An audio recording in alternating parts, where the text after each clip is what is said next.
నమశంకరాయ.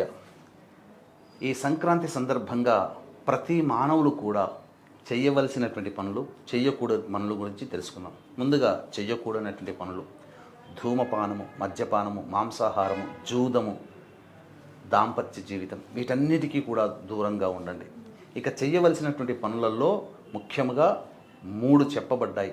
ఒకటి అభ్యంగన స్నానము, పిండ ప్రదానము, తర్పణాది కార్యక్రమాలు మరియు దానములు అని చెప్పబడ్డాయి. కాబట్టి నల్ల నువ్వుల నూనెని సూర్యోదయం కంటే ముందే ఒంటికి రాసుకొని అభ్యంగన స్నానం ఆచరించండి. ఇంట్లోని పితృదేవతల పటముల దగ్గర ఆ నువ్వుల నూనెతో దీపారాధన చేసి చక్కగా ఇంటికి బ్రాహ్మణుని పిలిపించుకొని పిండ ప్రదానము, తర్పణాది కార్యక్రమాలు మరియు వస్త్రదానము చేయండి. అలాగే మీకు ఈ రోజున మీ దగ్గర డబ్బు లేదు అన్నట్టుగా మీకు ఎంత శక్తి ఉంటే అంత బీదలకి, శరణార్థులకి, అవసరమైనటువంటి వాళ్ళకి లేదు అనకుండా కొంతైనా కానీ దానం చేసే ప్రయత్నం చేయండి. ఈ రోజంతా ఆనందంగా జీవించండి. ముఖ్యంగా నువ్వులతో చేసినటువంటి పిండి వంటకాలని ఈ రోజున భుజించాలి.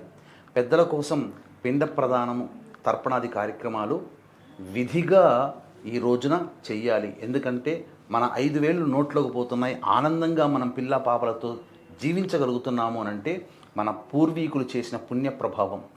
వాళ్ళని ఉద్ధరించడం కోసం వారు బ్రతికిలేరు, కానీ వాళ్ళ ఆత్మ అభివృద్ధి చెందాలి, ఉత్తమ గతులు కలగాలి అనంటే మహాలయ అమావాస్య రోజున ఎలా చేస్తామో ఈ విధంగా సంక్రాంతి పర్వదినం రోజునైనా కానీ చేయాలి.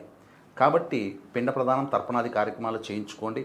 ఒకవేళ అవకాశం లేదు అనంటే మన పీఠమాధ్వర్యంలో సంక్రాంతి జనవరి 15వ తారీఖు రోజున, పుష్య అమావాస్య జనవరి 18 ఆదివారం అమావాస్య వచ్చింది. ఆ రోజున మన పీఠమాధ్వర్యంలో బ్రాహ్మణుని కర్తగా పెట్టి పిండ ప్రదానము, తర్పణాది కార్యక్రమాలు చేయించడం జరుగుతుంది. అలాగే అమావాస్య ఆదివారం రోజున సాయంకాలం సర్వదోష నివారణ పూజలు, హోమాలు కూడా జరిపించడం జరుగుతుంది. అవకాశం ఉంటే ఈ కార్యక్రమంలో మీరు గోత్రనామాదులు నమోదు చేసుకోవచ్చు.